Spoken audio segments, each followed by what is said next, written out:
Et salutations chers amis, soyez les bienvenus sur ma chaîne, j'espère que vous allez bien. Pour celles et ceux qui ne me connaissent pas encore, je m'appelle Stéphane, j'ai 30 ans, je suis auteur de fantasy et geek à mes heures perdues. Et depuis un mois à peu près, je crée du contenu autour des jeux vidéo, autour de la sortie notamment de la Nintendo Switch 2. Et aujourd'hui j'aimerais justement vous parler un peu plus de Mario Kart World. J'ai déjà fait quelques vidéos courtes sur mes chaînes Instagram, TikTok et YouTube Shorts également. Et maintenant, j'aimerais rentrer un petit peu plus dans le détail, justement, vous parler en vous présentant directement le jeu. Donc, c'est parti, hop, et nous y voilà. Alors, Mario Kart World, c'est un jeu exclusif à la Nintendo Switch 2. C'est le jeu de lancement de la Switch 2 qui est sorti il y a tout juste un mois. Hein, c'était le 5 juin dernier. Et la Switch, elle est sortie avec deux packs différents, la console seule en fait, à 469,99€ sur le site de Nintendo, et le bundle avec la version dématérialisée de Mario Kart World qui est à 509,99€ avec donc la version dématérialisée du jeu. Si vous souhaitez acheter le jeu seul sur le site de Nintendo, le jeu est à 90€. Donc ça, c'est quelque chose qui a beaucoup fait parler. On va revenir dessus au cours de cette vidéo justement pour savoir si le jeu vaut vraiment ces 90€. Ça fait couler beaucoup d'encre parce que c'est la première fois en fait qu'il y a un jeu qui est à ce prix, étant donné qu'il n'y a pas de DLC, d'édition collector ou quoi que ce soit. C'est vraiment le prix du jeu seul. Donc ça, c'est assez nouveau et Nintendo a franchi ce cap-là avec ce jeu. Bien sûr, si vous devez acheter le jeu en version physique, je ne vous conseille pas de l'acheter sur le site de Nintendo. Il vaut mieux aller dans des grandes surfaces ou dans des enseignes qui le proposent à 69,99€, donc 70€ hein, globalement. Pareil pour la console seule, si vous souhaitez l'acheter, il vaut mieux aller dans certains commerces qui le proposent la console moins chère.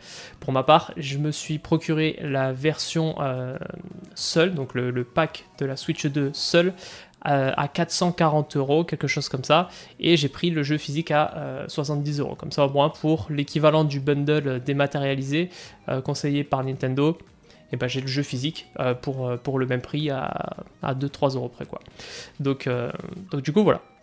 Ça, ce qui en est par rapport à la sortie. Étant donné que c'est une exclusivité Nintendo Switch 2, bien sûr, vous ne pouvez pas y jouer sur la Switch 1, il faut savoir qu'il n'y a pas eu de Mario Kart depuis 11 ans. Pas de nouveau Mario Kart console depuis 11 ans. Pourquoi? Tout simplement parce que le précédent, que la plupart ont découvert sur la Switch, c'est Mario Kart 8 Deluxe, mais il y avait Mario Kart 8 qui était sorti sur la Wii U à l'époque, et donc c'était vraiment le nouveau Mario Kart, et sur Switch, du coup, c'est juste la même version, avec du contenu additionnel qui est sorti par la suite sur la Switch. Mais donc un vrai nouveau Mario Kart, et ben on n'avait pas eu depuis 11 ans. Donc est-ce que Mario Kart World répond à toutes les attentes justement après ce si long temps passé sans nouveauté pour la franchise? Je compte pas Mario Kart Tour qui était sur mobile, hein, je parle bien de nouveau Mario Kart sur console. Donc voilà, il y a quand même pas mal d'attentes autour de ce Mario Kart, surtout que son annonce donc, avait été faite via des Nintendo Direct, d'abord pour l'annonce de la Switch, et après quand le Nintendo Direct de la Switch 2 était survenu, on avait pu découvrir plus en profondeur le jeu, et ce n'est qu'après le Nintendo Direct qui traitait de la Switch 2 qu'on avait pu constater du coup les prix, et le fameux prix de 90€ qui a fait hurler pas mal de monde. Donc allons-y pour découvrir ensemble les nouveautés de Mario Kart World. Donc là c'est le menu principal du jeu, on peut voir donc, déjà que ça ressemble beaucoup au menu du jeu précédent, et on voit par contre la première des nouveautés, le petit bouton plus en bas à droite, balade, qui permet en fait d'accéder au monde ouvert de Mario Kart World. Donc ça c'est vraiment la grosse nouveauté du jeu. Donc là en fait c'est pas vraiment une vidéo hein, qu'il y a derrière, c'est le jeu qui tourne tout seul, et il suffit que je fasse plus pour prendre le contrôle et être dans le monde ouvert du jeu. Donc comment ça se passe? En fait Mario Kart World, la particularité de ce titre, c'est que tous les circuits sont connectés entre eux dans un monde ouvert. Donc ça c'est la carte du monde ouvert, je peux me rendre à un circuit facilement en cliquant dessus pour me téléporter, et en fait dans le jeu on va pouvoir se balader d'un circuit à l'autre dans ce mode balade, mais aussi dans les grands prix où en fait il y aura des transitions, c'est-à-dire des intermissions, des intercourses pardon. Quand on fait une course, on va faire le chemin pour aller à la course suivante, faire un tour de circuit Et en fait, c'est comme ça que ça se termine dans le Grand Prix. Donc on va en lancer un après pour vous montrer, parce que c'est un petit peu particulier. On fait pas 4 courses de 3 tours, hein. Globalement c'était la formule jusqu'à présent. Là, ça a un petit peu changé pour mettre en avant justement ce monde ouvert. Donc là encore, pour l'instant, je dis pas si c'est bien, pas bien, on va constater ça ensemble, mais c'est vraiment la grosse nouveauté. On n'avait jamais eu de monde ouvert, hein, dans un Mario Kart. Globalement, on faisait des courses VS, des grands prix, c'était des tours de circuit et terminé, quoi. Donc là, dans ce monde, donc il est quand même assez vaste. Il faut savoir qu'il comprend à peu près 200 routes uniques. Il faut une dizaine d'heures si on veut parcourir toutes les routes. Voilà. Donc là, si je lance maintenant le jeu et qu'on veut faire toutes les routes, bah on en a pour 10 heures, quoi. Donc il y a d'autres youtubeurs qui se sont amusés à le faire. Donc je vous invite à aller le voir si ça vous intéresse. Mais en gros, voilà. Donc là, je prends un exemple. Si je veux me téléporter, par exemple, allez, à cet endroit, le Cinéma Boo, donc là, c'est vraiment la localisation d'un circuit. Donc on va arriver sur le circuit, je suis en mode balade, hein, donc on va pas faire de course ni rien pour l'instant. Donc là, voilà, je suis dans le circuit comme je pourrais le faire en course normale, mais par contre, je peux prendre toutes les routes qui sont ouvertes. Donc il n'y a aucun temps de chargement une fois que je suis dans le jeu, hein, seulement pour passer d'un circuit à l'autre depuis la carte. Et là, on peut se balader tranquillement. Alors, quel est l'intérêt de ce mode balade ? C'est pas un mode histoire, c'est pas un mode où il va y avoir des quêtes à accomplir ou quoi que ce soit. Il y a seulement des points d'intérêt, donc on peut en voir un là-bas. Point d'intérêt qui se trouve ici, c'est un interrupteur P qui va lancer en fait une petite mission. Faites la course en hommage à la vallée fantôme 2. Donc là en fait il faut juste, voilà, dans le temps imparti, que je réussisse à passer sous les différentes arches. Et il y a d'autres compétiteurs, mais c'est des ordis, hein, de toute façon, et il n'y a pas vraiment de classement, là c'est vraiment pas une vraie course, c'est simplement, voilà, des petites missions comme ça à accomplir tout au long du monde ouvert, quoi. Donc c'est assez sympa, surtout ce mode là, ce type d'événement là. Pourquoi ? Parce que la course que je suis en train de faire là, c'est pas un vrai circuit du jeu. Donc en fait c'est un circuit improvisé comme ça qui se crée juste pour la mission. Et c'est assez sympa, surtout que là en plus ça reprend grosso modo le modèle d'une ancienne course qu'il y avait sur Super Nintendo. Donc ça, c'est des genres de petits événements qu'on peut retrouver un petit peu partout sur la carte. Donc c'est assez fun à faire. Mais évidemment, c'est pas ça qui va remplir entre guillemets le monde ouvert. Donc il y en a un petit peu de partout. Là-bas j'en ai vu un autre aussi que j'avais déjà fait. Voilà, il était derrière l'arbre là-bas. Alors bien sûr tous les interrupteurs P ne vont pas déclencher des courses comme ça improvisées. Il va y avoir aussi des enchaînements d'obstacles, il va y avoir des arches à traverser, etc. Mais pas sous forme de course. C'est souvent chronométré, mais voilà, c'est des petits défis qui prennent des formes différentes. Il y a certains schémas qui se répètent, mais voilà, c'est pas toujours ce que je viens de vous montrer là. Par contre, ce que je trouve intéressant dans ce genre de course, ce qui aurait pu être intéressant en tout cas, c'est de laisser la possibilité aux joueurs de créer leur propre course improvisée comme ça. Parce qu'au final, je le disais, il y a presque 200 routes uniques qui constituent en fait le monde ouvert, et ça aurait été cool de pouvoir nous délimiter nos propres circuits en positionnant peut-être justement dans un mode d'édition des arches à traverser qui permettaient de délimiter le circuit. C'est un peu ce qu'ils avaient fait avec le Mario Kart Home Circuit qui permettait de jouer avec des sortes de voitures télécommandées, et à la maison en fait on faisait notre propre circuit en disposant des arches. Ça aurait été cool de le faire là dans le monde ouvert. Si c'est quelque chose qu'ils peuvent ajouter dans une future mise à jour, future DLC, franchement ça ce serait un bon contenu additionnel je pense, parce que pour exploiter vraiment pleinement sous forme de circuit de 3 tours, un truc un peu plus classique, mais ça ferait vraiment pas une infinité de circuits, mais pas loin quoi. Parce que ce serait vraiment pas mal de jouer aussi avec les créations un peu des autres qui peuvent faire passer dans des passages où ça oblige à rouler sur les murs, etc. comme on va le voir après, quoi. Après, il y a aussi des pièces à récupérer, des pièces pitch, je sais pas si on va tomber dessus, et des cases pour chacun des mondes. Donc les cases, en fait, c'est des cases interrogation. Ah bah voilà. Là, on voit une pièce pitch, par exemple, à collecter. Donc là, il faut trouver le moyen, il faut se débrouiller pour essayer de la récupérer. Donc il y en a un petit peu partout, et aussi les interrupteurs, et ça c'est directement indiqué sur le circuit. Donc là quand je vais dessus, voilà, là c'est des mondes où je n'en ai pas trouvé, là c'est un monde où j'en ai déjà trouvé 3, c'est juste en fait des dalles sur lesquelles il faut passer dessus pour les activer. Donc voilà, c'est des petites choses comme ça, c'est entre guillemets tout ce qu'il y a à faire dans le monde ouvert. Donc voilà, c'est vraiment un mode qui est assez chill, on se balade, on profite un petit peu des circuits, des routes.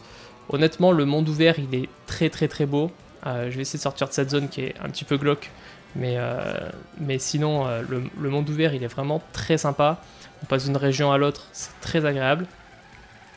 Mais c'est pas, voilà, c'est pas un mode où vous allez passer des centaines d'heures dessus, parce que globalement, il n'y a rien de spécial à faire, en fait, à part se balader, voilà. Si vous voulez vraiment poncer les circuits pour vous améliorer sur les circuits, il vaut mieux le faire en course contre la montre, ce sera beaucoup plus dédié à ça. Là, ça peut être bien pour connaître justement un peu toutes les routes que vous allez pouvoir ensuite parcourir dans les modes de Grand Prix par exemple, ou dans le mode survie qui est une autre des nouveautés qu'on va pouvoir regarder ensemble tout à l'heure. Donc là j'ai récupéré aussi une autre des nouveautés de ce jeu, c'est un Anka. Et en fait c'est un objet qui s'utilise un petit peu comme un champignon, donc voilà, vous l'utilisez, vous avez un petit boost, et en même temps ça transforme mon Mario là en l'occurrence, et ça lui donne un skin. C'est comme ça qu'on débloque les différents skins du jeu. Et après, dans la sélection des personnages, vous allez pouvoir sélectionner le personnage que vous voulez avec le skin que vous voulez. Donc en fait, il faut un peu tester tous les personnages pour pouvoir avoir tous les skins, quoi. Donc là, autre chose aussi assez facile là-dessus. Donc là, avec Mario, moi j'ai déjà tous les skins. On peut voir tous les autres compétiteurs, tous les autres personnages sur la carte, pour lesquels on peut débloquer des skins. Il y a plus de personnages que ça, mais ils peuvent pas tous avoir des skins. Et quand on survole, on peut voir combien ils ont de skins. Là, par exemple, Bébé Daisy, je les ai pas encore tous débloqués, donc j'aurais tout intérêt de jouer avec elle et parcourir les différentes régions du monde pour débloquer des skins avec elle. Parce que les encas, en fait, ils sont liés à certaines régions du monde. On va pas pouvoir avoir toujours débloquer toujours les mêmes skins, ça va vraiment dépendre, voilà, si on est dans une zone qui ressemble un petit peu à Venise ou quoi, je crois que c'est ici à Cité Fleur de Sel, on va peut-être plutôt avoir des pizzas, des trucs comme ça qui peuvent faire penser à l'Italie, donc ça va être un petit peu thématisé comme ça, et on va débloquer des skins en rapport, quoi. Donc là, je vais retourner dans le menu principal, donc je vais arrêter la balade, et je vais vous montrer ça justement dans la sélection des personnages. Donc solo, si je veux faire un Grand Prix, donc là voilà, ça c'est pour moi c'est de l'ergonomie, mais c'est un petit point négatif quand même que j'ai pu relever. Vous voyez en bas, là, juste en dessous, là on est sur la page Mario Luigi. Globalement, il y a encore des Luigi derrière. En fait, ce que je trouve dommage, c'est qu'il y a vraiment tous les skins de Mario et de Luigi et des autres personnages qui sont directement présents dans la sélection des personnages. Ce qui fait que si on veut aller sélectionner des personnages qui sont un peu au centre ou quoi, faut quand même pas mal scroller, quoi. J'aurais préféré qu'on puisse sélectionner notre personnage et que après à l'intérieur on puisse choisir le skin qu'on veut. C'était le cas sur Mario Kart Deluxe avec des personnages comme Yoshi avec toutes les couleurs, etc. Link aussi, il y avait deux versions, enfin voilà, des choses comme ça. Là ça peut être comme ça, alors on peut trier, parce que là par exemple c'est trié par personnage. Là on a tous les personnages et après on va avoir tous les skins. Voilà. Alors que sinon là c'est vraiment tous les personnages et leurs skins ensemble, quoi. Donc voilà, rien de bien méchant, hein. C'est de l'ergonomie, c'est juste que pour s'y retrouver c'est vrai que c'est pas évident, et en plus quand on choisit des personnages à plusieurs avec l'écran splitté en local, la liste elle est un petit peu longue, quoi. Donc je reprends mon personnage. Au niveau de la sélection des cartes et des motos, ce qui a changé aussi, c'est qu'on ne peut plus personnaliser les roues ni la paravoile, la voile qui servait à voler. Alors déjà, on n'a plus de paravoile, maintenant c'est des ailes limite d'avion en fait qu'on a, et c'est pas personnalisable de ce point de vue-là. On peut changer l'autocollant, là par exemple si je fais plus, voilà, j'ai tous les autocollants qu'on débloque au fur et à mesure, et on voit que c'est ce qui change sur le côté du kart, Rachel. Et après les couleurs par exemple de la moto, etc., ça se met aux couleurs du personnage. Donc là si je prends un autre si je prends Luigi par exemple, ce sera vert, quoi. Voilà. Mais sinon on peut pas changer ce kart là. Donc on a les infos comme d'habitude, vitesse, accélération, pour maniabilité, ça ne change pas. Donc je vais lancer un Grand Prix, je vais juste faire 2 courses pour vous montrer en fait. comment ça se passe. Globalement, un Grand Prix, on commence toujours par une course avec 3 tours, ou plus, mais ça dépend du circuit, mais globalement c'est ça. Et après, du coup, on fait une intermission. Donc là, on le voit, on va partir du circuit Mario Bros, et après on aura un chemin pour aller à Trophéopolis, etc. Et donc du coup, ce qui est dommage, c'est qu'on va faire le chemin qui correspond à 2 tours, en fait. Et une fois qu'on arrive dans le circuit, on ne fait qu'un seul tour. Ça, c'est quelque chose, pour ma part, que je trouve pas incroyable. Après, quand on joue à plusieurs en local, qu'on fait des courses versus ou quoi, même tout seul dans ce mode-là, on peut choisir de faire la course en version 3 tours. Donc ça, c'est bien de laisser le choix. Ça permet d'exploiter un petit peu le jeu sous tous ses angles. Voilà, je me suis foiré, c'est pas grave. Mais voilà. Là, on va faire une course classique en 3 tours. Et après, je vais vous montrer du coup comment ça se passe. Il y a d'autres nouveautés. Donc là, vous voyez, je suis 22e. Avant, dans le précédent, c'était des courses à 12 participants. Là, cette fois, on est 24. Alors, en ligne, c'est le bordel. C'est ça qu'on aime. Franchement, moi, je trouve ça assez cool, en vrai. C'est encore plus fun dans le mode survie que je vous montrerai aussi après. Mais sinon, après, pour le Grand Prix, honnêtement, ça fait pas de très grande différence dans le jeu. En vrai, ça se remonte assez vite. Le peloton, vraiment, pour être dans les 10 premiers, c'est très très simple, quoi. Et après, pour redescendre, par contre, il faut vraiment y aller pour redescendre tout au fond du classement avec les ordinateurs, quoi. Au niveau des objets, pour l'instant, j'en ai pas eu des nouveaux. Il faudrait que je reste un petit peu vers l'arrière pour en avoir des nouveaux. Il y en a notamment 3. Bon, voilà. Alors déjà, avant de parler des nouveaux, l'éclair par exemple, il va toucher seulement les personnes qui y a devant et pas les personnes qui y a sur tout le circuit, et ça déclenche, comme vous avez vu, la pluie qui peut influencer un petit peu sur la conduite, ça va glisser un petit peu plus. Là, ce qui vient d'être lancé, bah voilà, je suis un chemin de pièces. En fait, c'est une carapace dorée. La carapace dorée, elle trace un chemin de pièces justement derrière elle, et pour finir par exploser un peu plus loin. Donc ça, c'est assez cool. Maintenant, le maximum de pièces, c'est plus 10 mais 20. Il y a quand même une assez grande différence de vitesse une fois qu'on a toutes les pièces, que si on n'en a pas du tout. Surtout à partir de 10 pièces, 15 pièces et 20 pièces, je crois. C'est ça les différents schémas. Donc là, j'ai que des champignons. J'arriverai pas à vous montrer d'autres objets. Bon, c'est un petit peu compliqué d'avoir tous les nouveaux objets dans une course, donc je vais vous les expliquer globalement. On a le marteau qui permet d'envoyer en fait des séries de marteaux sur un adversaire, ou alors dans la trajectoire de l'adversaire pour justement le couper dans son élan. Donc ça fait un obstacle, ça c'est plutôt pas mal. On a aussi la fleur de glace, c'est un peu comme la fleur de feu. On envoie des boules de glace à la place, ça gèle l'ennemi, du coup ça le fait un peu déraper, c'est pas mal aussi. On a le bloc de pièces, donc ça en fait c'est juste, on va taper le bloc de pièces comme dans un Mario, hein, finalement, pour en avoir plusieurs. Donc c'est vraiment juste pour soi, hein, c'est pas quelque chose qui va entraver un adversaire. On a la nourriture que je vous ai montré, la plume, le champignon géant qu'on avait déjà dans la version Wii. Il y a un objet Kamek qui permet en fait de créer des événements sur la map. J'essayais pas de viser la première place, hein. Faites pas gaffe à ma conduite, là c'est catastrophique, mais... Oh, j'ai loupé, ouais, ça aurait pu passer. Mais l'objet Kamek, en fait, il va permettre de faire des événements à partir du premier joueur. Donc c'est quelque chose qui va traverser toute la carte, qui va se mettre devant le premier de la course, et qui va faire apparaître des choses, ça peut être des bombes, ça peut être des choses comme ça, des obstacles, et qui va aussi transformer les personnages de la course pendant quelques secondes. C'est une manière d'obtenir des nouveaux personnages également. Donc là, par exemple, on voit le 8, c'est Zarbipa, ça, le crabe. La Topitop aussi en 12e. Ça, ce sont des nouveaux personnages, en fait, c'est un peu toutes les créatures qu'on peut retrouver dans les jeux Mario, qui sont jouables dans ce jeu. Donc on a le fameux pingouin, on a la vache, hein, qui a fait beaucoup parler aussi, de la prairie Meumeu, on a des dauphins, on a des autruches, on a tout le bestiaire, quoi.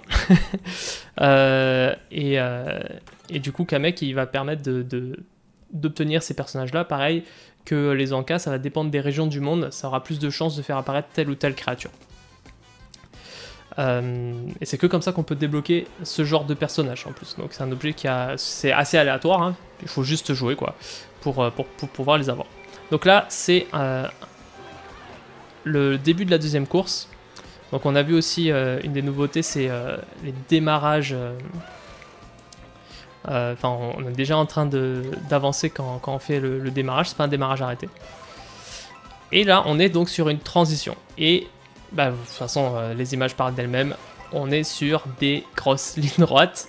C'est le défaut, je pense, principal du jeu, c'est qu'en fait, les intercourses, elles sont beaucoup constituées de passages en ligne droite. Bon, ça tourne un petit peu, mais vous voyez ce que je veux dire, c'est vraiment pas les mêmes configurations qu'un circuit classique. Et c'est vrai que ça fait un petit peu grincer des dents un petit peu tout le monde. Surtout depuis le dernier patch en fait du jeu. Parce que le dernier patch, quand on joue en ligne en fait, avant on avait le choix entre 3 circuits avec des intercourses la plupart du temps et une course aléatoire, choisie aléatoirement parmi tous les circuits du jeu. Et en aléatoire ça permettait d'avoir en fait une course avec 3 tours. Et la plupart des gens ils votaient ça du coup pour pouvoir faire des circuits à 3 tours plutôt que de faire des courses avec des intermissions. Et depuis le dernier patch, bah maintenant aléatoire, ça a beaucoup plus de chances en fait de tomber sur un des 3 circuits proposés avec une intercourse. Et du coup ça plaît pas beaucoup, à la communauté, ça fait assez rager les gens. Parce que bah, en fait on aimerait juste avoir le choix de faire ou non des courses avec 3 tours. Voilà, juste pouvoir avoir le choix entre les deux. On sait globalement que les gens préféreraient faire tout le temps des 3 tours, mais au moins avoir le choix, ce serait cool. Là, on n'a même pas le choix, et le seul biais qui existait, ben, il a été enlevé par Nintendo. Donc on va voir, ça fait quand même assez parler les gens, assez réagir. C'est beaucoup plus difficile de trouver des personnes en ligne là, depuis la mise à jour. Donc je pense que ça va impacter quand même sur l'expérience de jeu, et je pense que Nintendo va revenir en arrière, mais on verra. Donc je vous montrerai ça après si on a le temps. Donc là voilà, là on est sur le circuit. Donc j'ai fait les deux premiers tours en intercourse. Et là on fait vraiment un tour du vrai circuit. Mais du coup on va faire qu'un seul tour quoi. Bon, je risque de cutter un petit peu hein, dans la vidéo, vous affolez pas. C'est pour vous montrer plus des choses intéressantes, des nouveautés. Voilà, bon, fini premier sans trop forcer. Globalement, l'ordi, il est un petit peu plus vénère, je trouve, dans ce jeu que dans les précédents. Ils utilisent beaucoup les cuts. Quand il y a une carapace bleue qui arrive, il y en a certains qui freinent pour essayer justement de te choper si toi t'es derrière. Donc l'IA, elle est quand même pas mal. C'est pas insurmontable, mais honnêtement, en général, quand on est premier, quand on est en pole position, ils nous collent au train. Après, quand c'est eux qui sont premiers, ils arrivent jamais, enfin en tout cas je pense que c'est fait exprès, de faire en sorte que ils puissent pas trop te distancer quoi, que ce soit toujours rattrapable. Par contre quand toi t'es devant et que t'essayes d'avoir vraiment une bonne avance, bah ils te collent quand même pas mal au train.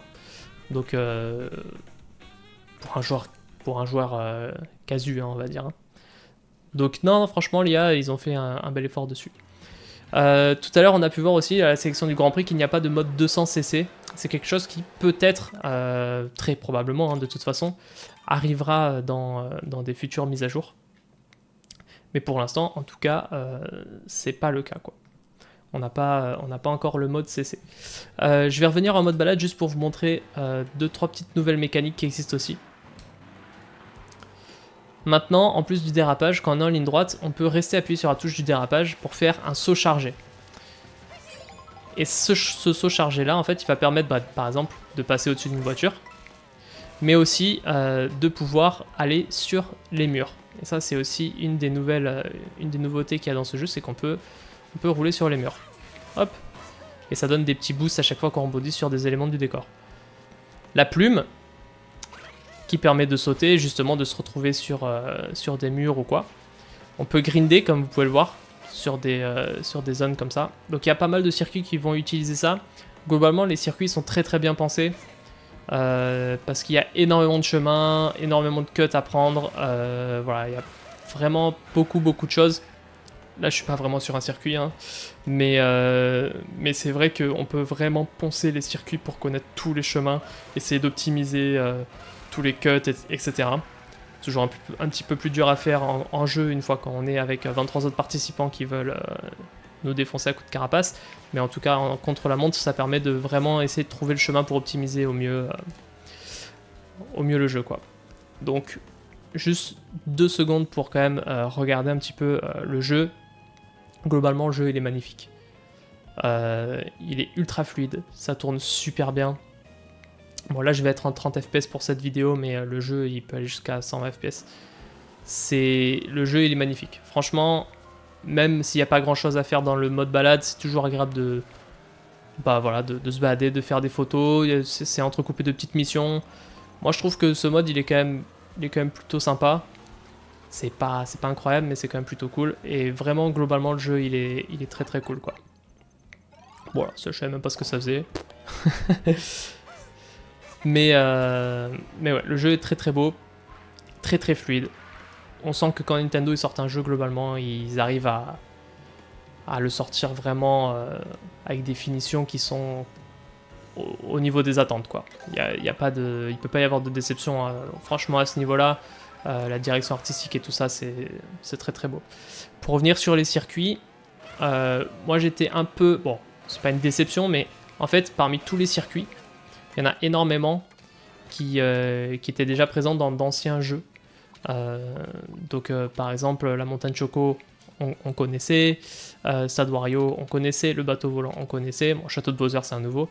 Il y a des nouveaux circuits, mais il y a énormément d'anciens circuits qui ont été remis au goût du jour, hein. Ils ont été refaits complètement avec des nouveaux passages, etc. Donc tous les nouveaux circuits sont très beaux, très bien pensés. Les anciens circuits ils ont été adaptés, donc ils sont très cool aussi, mais c'est vrai qu'au final il y a assez peu, je trouve, de nouveaux circuits. Je pense que c'est quelque chose qui va de toute façon être ajouté dans du contenu supplémentaire. Comme on l'a dit avant, il n'y a pas eu de Mario pendant 11 ans, de nouveaux Mario Kart pendant 11 ans. Pourtant, le jeu il a été entretenu pendant ces 11 années. Il y a eu énormément de DLC, des nouveaux modes de jeu. Il y a eu énormément de nouveaux circuits. Hein. À la fin, on avait je sais plus 20 grands prix différents, enfin c'était monstrueux, avec énormément d'anciens circuits, mais aussi des nouveaux à chaque fois. Donc en termes de contenu, on sait qu'ils vont bien s'en occuper pendant toute la durée de vie de la console.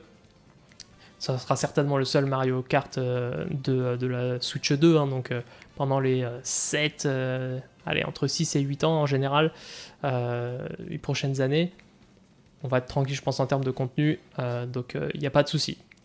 Est-ce que le jeu vaut 90 €? Honnêtement, non. Je vois pas quel jeu aujourd'hui vaut 90 €. Peut-être GTA 6 quand il sortira. Mais honnêtement, je vois pas pourquoi ce jeu serait à 90 € par rapport à d'autres jeux qui sont aussi bien, etc. Le jeu il est très très bien. 70 € ça les vaut large. De toute façon, c'est le prix auquel il faut l'acheter. Il ne faut pas acheter sur le site de Nintendo à 90 €, enfin je vois pas trop l'intérêt, étant donné qu'on peut le trouver moins cher neuf. Mais voilà, globalement, je comprends que ça ait fait beaucoup parler. Les 90 €, le jeu il est très bien, il n'y a rien à redire, mais il a quand même certains défauts. Et 90 € c'est quand même très très cher pour un seul jeu, quoi. Ce qu'on peut espérer, c'est que les DLC à l'avenir soient gratuits, ou au moins compris dans l'abonnement du Nintendo Store. Là, à la limite, je comprendrais. Je comprendrais les 90 € si tout le contenu additionnel du jeu qu'on a pu avoir sur Mario Kart 8 Deluxe par exemple, si tout arrive gratuitement, et qu'au final on a payé entre guillemets 90 € pour tout le jeu et ses améliorations, ses ajouts de contenu, à la limite pourquoi pas. Mais sinon à l'état c'est un petit peu compliqué, 90 € quoi. Après Nintendo ils sont pas fous, le bundle il n'y a que 40 € d'écart entre la console seule et la version console avec le jeu dématérialisé. Étant donné que quand on achète la Switch 2 et que c'est la seule exclusivité au moment de sa sortie, c'est Mario Kart. Si on l'achète, globalement c'est pour jouer à Mario Kart. Sinon on se jette pas sur la console si c'est pas pour jouer à Mario Kart, étant donné que les autres jeux pour l'instant qui sont sortis dessus, ce sont pas des exclusivités à cette console. Il va y avoir Donkey Kong Bonanza qui va bientôt sortir, le 17 juillet, mais pour l'instant voilà, c'est la seule vraie exclusivité Nintendo Switch 2 à l'heure actuelle de Nintendo. Du coup, forcément, la plupart des gens, sauf si ce sont des amoureux des versions physiques, bon, moi je l'ai acheté en physique, mais les gens ils vont acheter la console avec le jeu en dématérialisé dessus, et ils auront le jeu pour 40 € quoi. Globalement, c'est le calcul qui est fait, et 90 €, personne n'achètera à 90 €, enfin, il y aura toujours des personnes qui achèteront à 90, mais globalement c'est parce que c'est pas le move qu'il faut faire quoi. Donc voilà. Alors, il y a autre chose aussi que je voulais vous montrer. Je suis allé sur un circuit spécial pour vous le montrer. C'est une des nouvelles fonctionnalités qu'on peut retrouver dans le jeu. Ça va permettre de vous montrer une petite séquence de, voilà, pour rouler sur les murs, comment ça se passe. Là, on enchaîne avec une section de grind. Là, ça déploie les ailes. Donc voilà, on enchaîne plusieurs séquences comme ça. Hop, les petits sauts à chaque fois pour voir comment ça se passe. Et là, admettons, hop, j'essaie de passer par là, hop, et je me loupe. Il y a une nouvelle fonction, j'appuie sur la flèche du bas sur ma manette, qui me permet de revenir en arrière. Et en fait, cette fonction de revenir en arrière, ça n'arrête pas les autres participants, donc on peut le faire en Grand Prix, hein, par exemple, pas en ligne. Mais en Grand Prix, par exemple, on peut le faire. Et donc les autres continuent, donc c'est pas, ça va pas remonter le temps pour tout le monde, hein, ça va vous faire perdre du temps quand même à vous, mais ça permet de mieux réessayer quelque chose, ou de pas vous arrêter net avec, par exemple, une carapace bleue. Moi, ce que je fais souvent, quand il y a une carapace bleue qui m'arrive dessus, plutôt que de me la prendre en pleine poire, je reviens en arrière, elle explose, et moi je reprends. C'est pas si cheaté que ça avec les carapaces bleues, parce que les autres ils continuent d'avancer, hein, donc le temps perdu entre se la prendre et faire la fonction de remise en arrière, globalement c'est à peu près la même. Il y a un temps minimum en fait, dès que j'appuie une fois, ça remonte de tout ça, entre guillemets. Donc il y a bien une seconde où on revient en arrière, donc c'est pour ça que c'est pas plus cheaté que ça. Mais par contre, c'est très très bien dans un mode comme ça, libre ou contre la montre, pour réessayer des cuts quoi. Il y a un cut sur cette map, je l'ai fait à moitié, mais qui est assez connu. C'est celui-ci. Bon, là, je l'ai loupé, mais du coup, voilà, c'est ce qui me permet de le réessayer jusqu'à ce que je puisse l'apprivoiser correctement, quoi.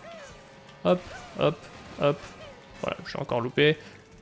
Je l'ai à moitié réussi tout à l'heure, mais je vais pas remonter assez en arrière. Mais voilà, globalement, cette mécanique-là, elle est plutôt cool à faire. Ça permet de réessayer sans faire pause, refaire, voilà, je suis en balade, mais refaire la course, on retourne au début, etc.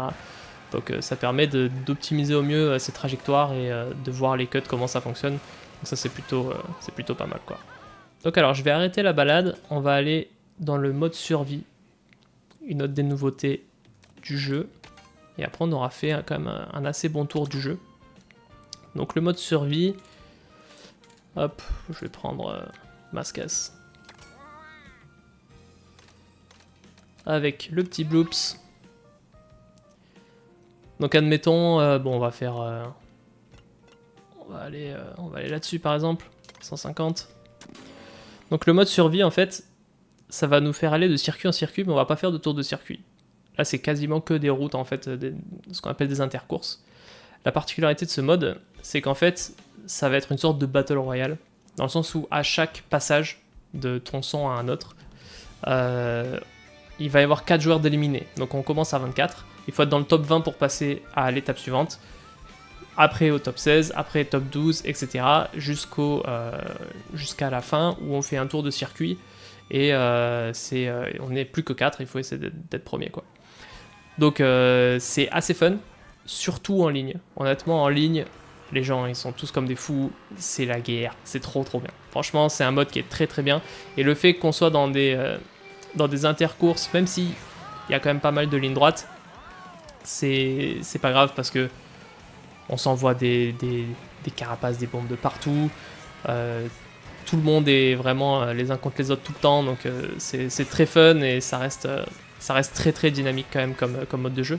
Et surtout il n'y a pas de pause entre chaque course, donc là c'est pendant un quart d'heure, on doit être focus et on doit vraiment essayer d'être dans le top 20, là vous voyez en bas à droite, viser le top 20. Il faut réussir parce que sinon on est éliminé.